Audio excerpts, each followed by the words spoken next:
नमस्कार मित्रों, MPPSC audio में आपका स्वागत है।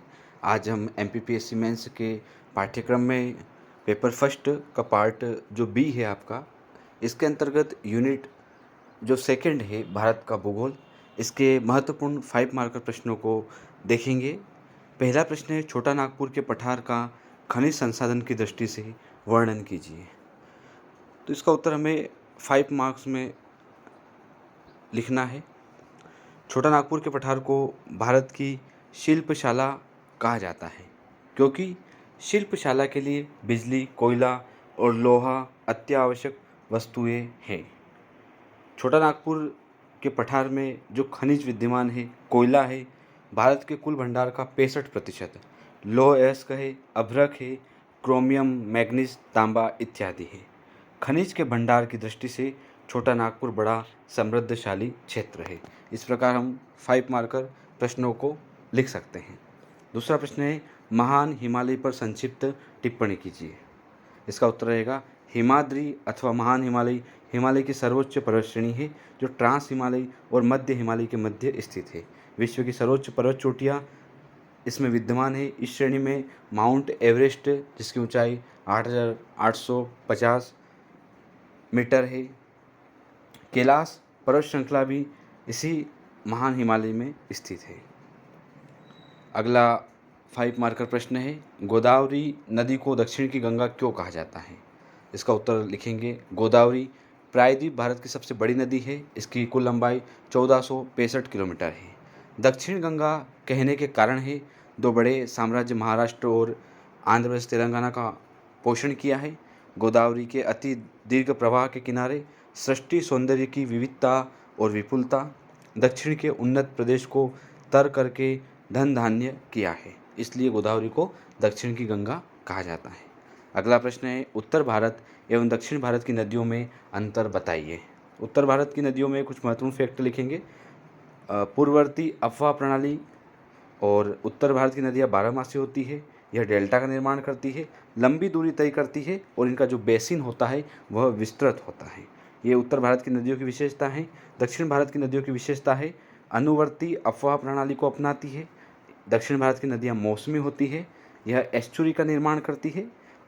दक्षिण भारत की नदियाँ उत्तर भारत की तुलना में कम दूरी तय करती है और दक्षिण भारत की नदियों का जो बेसिन है वो संकीर्ण होता है। अगला 5 मार्कर प्रश्न है, भारत में शुष्क जलवायु प्रदेशों का वर्णन कीजिए। इसका उत्तर रहेगा, शुष्क जलवायु प्रदेश कोपेन का वर्गीकरण।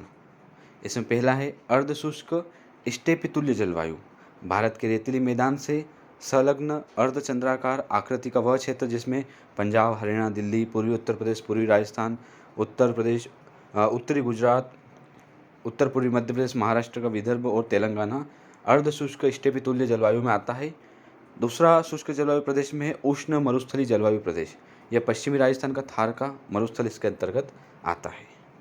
अगला 5 मार्कर प्रश्न है, उत्तर के विशाल मैदान का प्रादेशिक विभाजन कीजिए।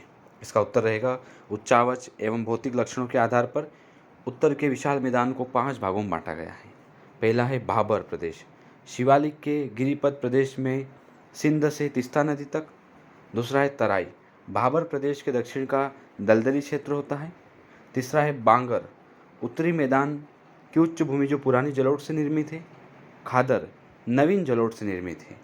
और अंतिम है इसमें डेल्टा, निचली गंगा घाटी पश्चिम बंगाल में। अगला 5 मार्कर प्रश्न है, मध्य प्रदेश में जनसंख्या वृद्धि के क्षेत्रीय प्रारूप का वर्णन कीजिए।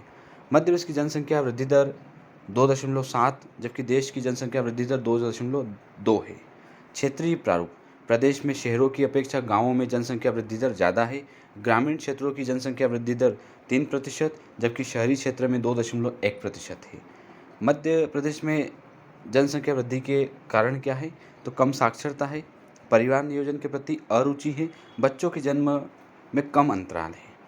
अगला 5 मार्कर प्रश्न है, भारत के बाढ़ प्रभावित क्षेत्रों का वर्णन कीजिए। जियोलॉजिकल सर्वे ऑफ इंडिया के अनुसार देश में बाढ़ प्रभावित कुल इलाकों की संख्या 12.5% है। बाढ़ प्रदेश में बंगाल, उड़ीसा, आंध्र प्रदेश, केरल, असम, बिहार, गुजरात, उत्तर प्रदेश, हरियाणा और पंजाब आते हैं। अगला प्रश्न है, गांव से नगरों की ओर प्रवास के क्या कारण हैं। इसका उत्तर है, मुख्य कारण है रोजगार का अभाव है गाँवों में, कृषि क्षेत्र की आमदनी कम होना, प्राकृतिक आपदा जैसे बाढ़, सूखा आदि का ज़्यादा प्रकोप, शिक्षा, स्वास्थ्य इत्यादि मूलभूत सुविधाओं का अभाव, सामाजिक असुरक्षा जैसे जात पात, दंगे इत्यादि। अगला है, भारत के लौह अयस्क क्षेत्रों का वर्णन कीजिए। इसका उत्तर रहेगा 5 मार्कर में। भारत के प्रमुख लौह अयस्क क्षेत्र हैं उड़ीसा में मयूरभंज जिला और यहाँ पर गुरु महिसानी और बादाम पहाड़ खदानें हैं लौह अयस्क की। झारखंड में सिंहभूमि जिला और यहाँ पर पसीरा बू और नोवा मंडी क्षेत्र की खदानें हैं। फिर छत्तीसगढ़ में है दुर्ग जिला और दंतेवाड़ा में बेलाडीला की खदानें और दुर्ग जिले में दल्ली राजहरा की खदानें लौह अयस्क के लिए प्रसिद्ध है। कर्नाटक में है चिकमंगलूर जिला, यहाँ पर कुद्रेमुख और बाबा बुदन पहाड़ी खदानें प्रसिद्ध हैं। देश का सबसे बड़ा लौह अयस्क क्षेत्र बराम जादा समूह के नाम से जाना जाता है, जो झारखंड एवं उड़ीसा के सीमावर्ती जिलों में फैला हुआ है। इस प्रकार हमने 5 मार्कर प्रश्नों को देखा। इस प्रकार हम 5 मार्कर प्रश्नों में महत्वपूर्ण तथ्यों का समावेश करके एक अच्छा उत्तर लेखन कर सकते हैं।